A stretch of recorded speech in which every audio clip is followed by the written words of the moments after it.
नमस्कार, मैं धर्मेंद्र। आप देख रहे हैं धर्मेंद्र ऑफिशियल यूट्यूब चैनल। साथियों, जब से गृह मंत्री अमित शाह ने बाबा साहब भीमराव अंबेडकर को लेकर बयानबाजी की है, तब से मानो तो चाहे सत्ता पक्ष हो या विपक्ष हो, खूब देखने को अमित शाह का विरोध मिल रहा है। आपको बताते चलिए कि राहुल गांधी गले में बाबा साहब का फोटो लेकर सदन में पहुंचे थे और कांग्रेस पार्टी खूब बाबा साहब को लेकर अमित शाह का विरोध कर रही है। आपको बताते चले कि जब से बाबा साहब को लेकर अमित शाह ने बयानबाजी की है, तब से चाहे सत्ता पक्ष हो या विपक्ष नेता बाबा साहब को लेकर अमित शाह का विरोध कर रहे हैं। आपको बताते चले कि कांग्रेस पार्टी भी इस बड़े बड़े नेता, चाहे खड़गे हो, चाहे खुद राहुल गांधी हो या प्रियंका गांधी हो, इन सभी नेताओं ने अमित शाह को अपना भाषण वापस लेने की मांग कर दी है। आपको पता चले कि बहन कुमारी मायावती जी ने भी कह दी है कि अमित शाह को अपने भाषणों को वापस लेना चाहिए। हालांकि कांग्रेस पार्टी पर भी बहन कुमारी मायावती ने आरोप लगाते हुए कहा कि अगर कोई सबसे ज़्यादा अपमान किया है बाबा साहब भीमराव अंबेडकर का, तो वह कांग्रेस पार्टी है। आपको बताते चलें कि जब बाबा साहब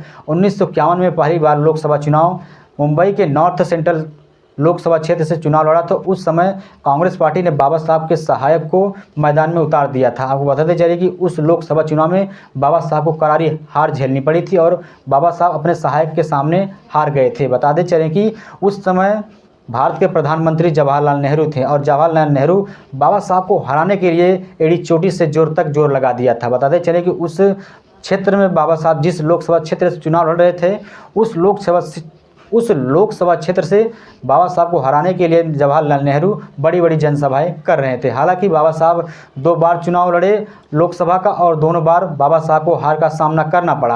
आपको बताते चले कि आपको आगे बताते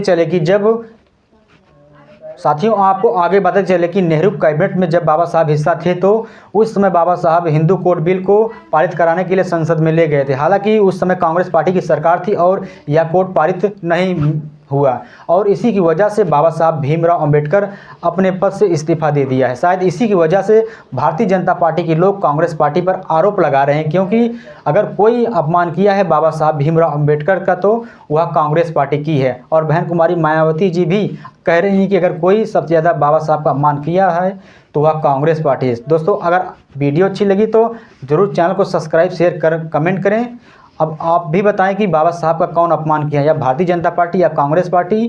कमेंट करके जरूर बताएं। धन्यवाद।